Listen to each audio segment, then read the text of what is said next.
आरक्षण आहे अशा पद्धतीची विद्युत व्यवस्था काय चाललंय?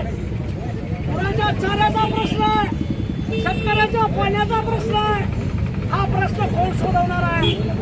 आज परिस्थिती माळ भागामध्ये गेलं तर एवढा उन्हाचा तापमान वाढायला लागलेला आहे, पण बघायला कोण तयार नाही.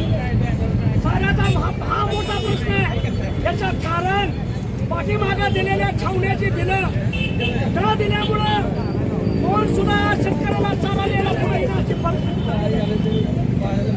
हा प्रश्न रोखण्याकरता आपल्याला एकत्र यायची गरज आहे.